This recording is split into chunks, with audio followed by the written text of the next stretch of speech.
జనసేన అధినేత పవన్ కళ్యాణ్ పిఠాపురం నుంచి పోటీ చేస్తారన్న ప్రచారం జోరుగా సాగుతుంది. ఆ ఎఫెక్ట్తో వైసీపీ పెద్దలు అలర్ట్ అవుతున్నట్లు కనిపిస్తున్నారు. ప్రస్తుతం అక్కడ వైసీపీ ఇన్ఛార్జిగా కాకినాడ ఎంపీ వంగా గీతా విశ్వనాథ్ కొనసాగుతున్నారు. ఆమెకు తాడేపల్లి సీఎంఓ ఆఫీస్ నుంచి సడన్గా పిలుపు రావటం ప్రాధాన్యత సంతరించుకుంది. నిజంగా జనసేనాని పిఠాపురం బరిలో ఉంటే వంగా గీత సరిపోరని, అందుకే జగన్ అక్కడ అభ్యర్థిని మార్చే ఆలోచన చేస్తున్నారట. అసలు పిఠాపురంపై వైసీపీ స్కెచ్ ఏంటి?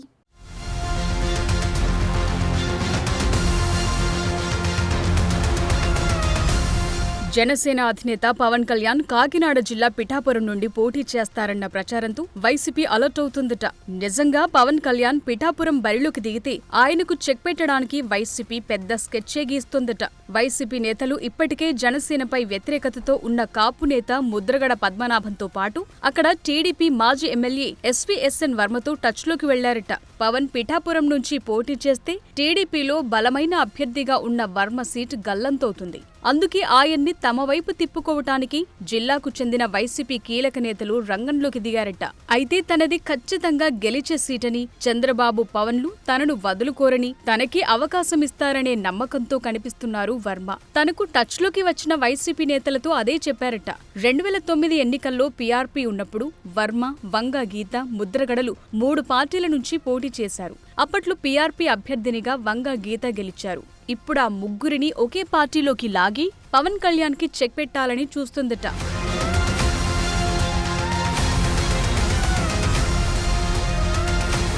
పవన్ కళ్యాణ్ పిఠాపురంతో పాటు గాజువాకలో మరోసారి సర్వేలు చేయించుకుంటున్నారట.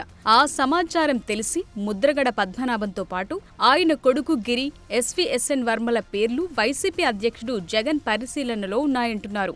ఆ క్రమంలో వంగా గీతను మాత్రం కాకినాడ పార్లమెంట్ సెగ్మెంట్ పరిధిలోని మరో అసెంబ్లీ స్థానానికి పంపిస్తారంటున్నారు. పవన్ కళ్యాణ్ టీడీపీతో పొత్తు పెట్టుకుని ఎన్నికల్లో పోటీ చేయబోతున్నారన్న ప్రచారం మొదలైనప్పటి నుంచి తామే కాపు ప్రతినిధులం అన్నట్లు హడావిడి మొదలుపెట్టారు హరిరామ జోగయ్య, ముద్రగడ పద్మనాభం. పొత్తు ఓకే అయ్యాక జనసేనకు వ్యతిరేకంగా వారు లేఖాస్త్రాలు సంధించడం మరీ ఎక్కువైంది.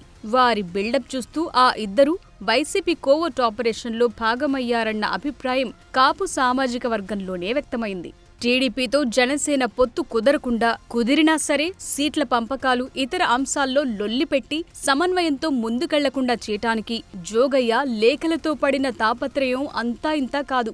నిజానికి జోగయ్య వయోభారంతో మంచానికే పరిమితమైన స్థితిలో ఉన్నారు. అలాంటాయన పేరుతో బయటకు వస్తున్న లేఖలు నిజంగా ఆయనే రాస్తున్నారా, లేకపోతే ఇంకెవరైనా రాస్తున్నారా అన్న అనుమానాలున్నాయి. అయితే ఆయన లేఖలను జనసేన పట్టించుకోలేదు. ఇప్పుడు హరిరామ జోగయ్య కొడుకు వైసీపీలో చేరటంతో కోవర్ట్ ఆపరేషన్ ఊహాగానాలకు ఊతమిచ్చినట్లయింది. ఇక ముద్రగడ పద్మనాభం, పవన్ కళ్యాణ్ వారాహి యాత్ర మొదలుపెట్టినప్పుడు ఆయన ఇమేజ్ డ్యామేజ్ చేయటానికి శతవిధాల ప్రయత్నించారన్న విమర్శలున్నాయి.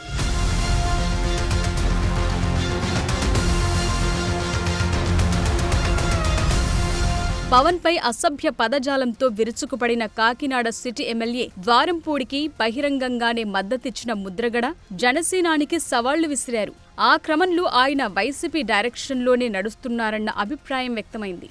అయితే తరువాత ఏమైందో ఏమో కానీ ఆయన వైసీపీలో ఇమడలేనంటూ ఆ పార్టీ నేతలను కలవటానికి కూడా ఇష్టపడలేదు. టీడీపీ జనసేనల్లో చేరటానికి సుముఖంగా ఉన్నట్లు ప్రకటించారు. పవన్ కళ్యాణ్ తనను కలవటానికి కిర్లంపూడి వస్తారని ఎదురుచూశానని బేలగా లెటర్లు కూడా రాశారు. అయితే ఆ మిత్రపక్షాలు ఆయనకు తలుపులు తెరవకపోవటంతో మళ్లీ ఆయన జనసేనపై లేఖాస్త్రాలు ఎక్కుపెడుతున్నారు. కాపు లెక్కలతో సీట్ల లెక్కలు, సీఎం సీట్ షేరింగ్ అంటూ సలహాలిస్తున్నారు. ఇప్పుడు పిఠాపురం టికెట్ రేస్లో ముద్రగడ పేరు ఫోకస్ అవుతుండటంతో ఆయన కోవర్ట్ ఆపరేషన్ బహిర్గతమైందని జన సైనికులు మండిపడుతున్నారు.